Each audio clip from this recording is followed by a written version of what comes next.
اسلام سے مالا مال ہو رہی ہے، شریعت مصطفیٰ سے مالا مال ہو رہی ہے، یقیناً ان کا مقام بہت بلند و بالا ہے۔ یہ تو آج کی بات ہے کہ آج لوگ رشتہ جب تلاش کرتے ہیں کہتے ہیں کہ میری اولاد نافرمان ہوئی ہے، اولاد اچانک فرما بردار نہیں بنے گی، بلکہ حدیث میں ہے کہ شادی سے پہلے ہی تمہیں اس بات کو سوچ لینا ہے کہ تمہیں کیسی اولاد چاہیے۔ اگر فرما بردار اولاد چاہیے تو فرما بردار بیوی لاؤ، فرما بردار نیک اولاد چاہیے تو نیک بیوی تلاش کرو۔ آج بیوی تلاش کرنے کا معیار یہ ہے کہ سب سے زیادہ خوبصورت ہونی چاہیے، اخلاق چاہے جتنا کالا ہو لیکن چہرہ گورا ہونا چاہیے۔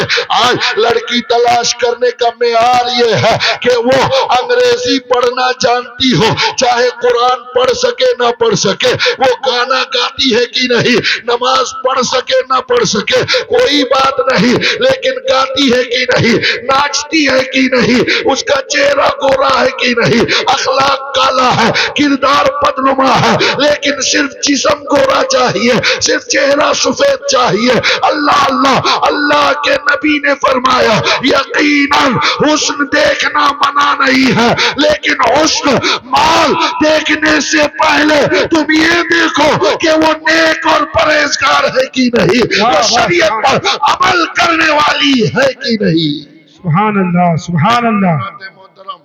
بغداد کا ایک بادشاہ، اس کے بیٹے کی شادی کرنی ہے، بغداد کا بادشاہ ہے، اللہ اللہ، بادشاہ کو اپنے گھر کے لیے بہو چاہیے، بادشاہ کے بیٹے کی شادی کرنی ہے تو بادشاہ کو اگر بہو چاہیے تو بادشاہ اپنے لیبل پہ جانا چاہیے، کسی وزیر کی بیٹی سے رشتہ کرنی چاہیے، لیکن نہیں، بادشاہ نے اعلان کیا کہ میں اپنے بیٹے کے لیے مجھے بیوی چاہیے، مجھے اپنے گھر کے لیے ایک نیک بہو چاہیے، اور بہو ڈھونڈنے کا طریقہ دیکھیے۔ بادشاہ نے اعلان کیا کہ آج بغداد میں جس کے گھر میں حافظ قرآن بچی ہے، یعنی جس نے قرآن حفظ کیا ہے، ایسی بیٹی اگر شہر بغداد میں کسی کے گھر میں ہے تو آج جس کے گھر میں حافظ قرآن بیٹی ہے وہ اپنے کھڑکی پہ رات کو ایک چراغ جلا کر رکھ دے، میں رات کو گزروں گا، جس کے گھر کے کھڑکی پہ چراغ جلا ہوگا میں سمجھ لوں گا کہ اس گھر میں حافظ قرآن بیٹی ہے، وہی بیٹی مجھے اپنے لیے بہو چاہیے۔ اللہ اکبر۔ بادشاہ جب رات کو شہر میں گھوما تو دیکھا کہ بغداد کے ہر گھر کی کھڑکی پہ چراغ جل رہا ہے۔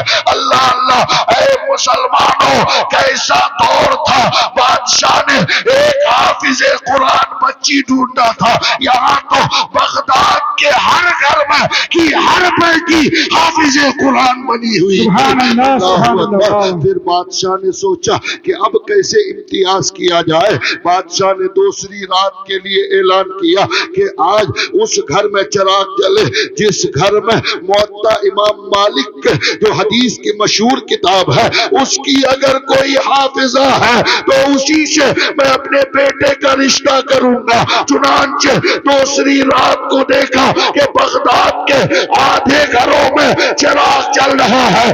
کل کی بیٹیاں صرف قرآن کی حافظ نہیں ہوتی تھی بلکہ قرآن کے ساتھ ساتھ حدیث پاک کی بھی حافظہ ہوا کرتی تھی۔ اللہ اکبر۔ اور کل کا بادشاہ اپنے لیے اگر کوئی بہو لاتا تھا تو کوئی MA والا، کوئی دنیا دار نہیں، بلکہ کل کا بادشاہ بھی اپنے گھر کے لیے حافظ قرآن، معلمہ اور حدیث یاد کرنے والی دیندار بیٹیوں کا انتخاب کرتا تھا، اس لیے کہ وہ جانتا تھا جب قرآن پڑھنے والی بچی آئے گی تو اس کے پیٹ سے جو بچہ پیدا ہوگا وہ بھی حافظ قرآن بننے کی کوشش کرے گا۔ سبحان اللہ سبحان اللہ۔ اس لیے اے میری قوم کے لوگوں، اپنی بچیوں کو ڈاکٹر انجینئر بناؤ، لیکن ساتھ میں دین کا ضروری علم اسے ضرور سکھاؤ۔ دیکھیے حضرت علامہ موسیٰ صاحب کا مدرسہ یقیناً قابل فخر ہے۔ بس میں صرف اتنا کہنے تعریف کے لیے اتنا کافی ہے کہ جانتے ہیں اس مدرسے میں ہمارے علاقے کے مشہور عالم اور بہترین مفتی، بہت بڑے عالم حضرت علامہ مفتی خالد کمال مصباحی کی بیٹی پڑھ رہی ہے۔ اللہ اللہ، اس سے بڑا ثبوت اور کیا چاہیے کہ اتنے بڑے عالم و مفتی کی بیٹی جس مدرسے میں پڑھے۔ بس یہ دلیل ہے ہمارے لیے کہ اس مدرسے کی تعلیم اچھی ہے، تبھی تو مفتی صاحب اپنی بیٹی کو اس مدرسے میں دیے ہیں۔ حضرات محترم، بس ایک منٹ میں ایک بات سنیے، جو بات میں بولنے جا رہا تھا بیچ میں بات بڑھ گئی کہ میں نے دیکھا کہ میں نے ایک کلپ سنا جھارکھنڈی بابا کا، وہ رہتے تو اور مزہ آتا۔ حضرات محترم، میں نے ان کی کلپ سنا کہ لوگ کامیڈی بنانے والے نوجوان آ کر پوچھتے ہیں، وہ خود بیان کیے ہیں کہ مجھ سے کچھ بچوں نے پوچھا کہ جھارکھنڈی بابا آپ تو کہتے ہیں ماں باپ کے قدموں کے نیچے جنت ہے، تو ساس سسر کے قدموں کے نیچے کچھ ہے کہ نہیں؟ حضرات محترم میرے دوستو، دیکھیے ابھی میں بولا نہیں ہوں تو بچے مسکرا اٹھے ہیں، وہ بولیں گے تو کیا حال ہوگا؟ حضرات محترم چنانچہ انہوں نے کہا ہاں کیوں نہیں ہے، ساس کے قدموں میں سسر کے قدموں میں فریج ہے، ٹی وی ہے اور موبائل ہے، کیش ہے وغیرہ وغیرہ، جو اس کا انداز ہے۔ میرا وہ انداز بھی نہیں اور میں بول بھی نہیں سکتا اور بولنا بھی نہیں چاہتا۔ حضرات محترم پھر میں یہ پیغام دینا چاہتا ہوں کہ جھارکھنڈی بابا کے عاشقوں، جھارکھنڈی بابا کے چاہنے والوں، یقیناً انہوں نے پیغام تو بہتر دیا ہے کہ آج کا نوجوان اپنے ساس سسر سے دہیز کی ڈیمانڈ کرتا ہے، دہیز مانگنے کی کوشش کرتا ہے، سسر اور ساس کی بارگاہ میں بھیک مانگنے کے لیے ہاتھ بڑھاتا ہے۔ بے غیرت نوجوان فقیروں کی طرح، بھکاریوں کی طرح ساس سسر سے بھیک مانگتا ہے۔ یقیناً یہ مانگنا قطعاً ناجائز و حرام ہے، لیکن سنو، صرف جھارکھنڈی بابا کا یہ پیغام سن کر مزہ مت لینا۔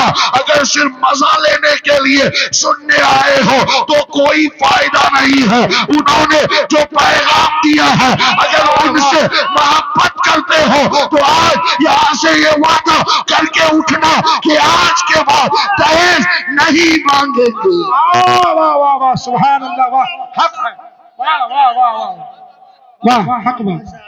اگر اس نیت سے آئے ہو کہ جھارکھنڈی بابا کا یہ پیغام سن کر عمل کریں گے اور آج کے بعد جہیز نہیں مانگیں گے، تو قسم خدا کی آپ کے ساتھ ساتھ میں بھی ان کا بہت بڑا عاشق ہو جاؤں گا۔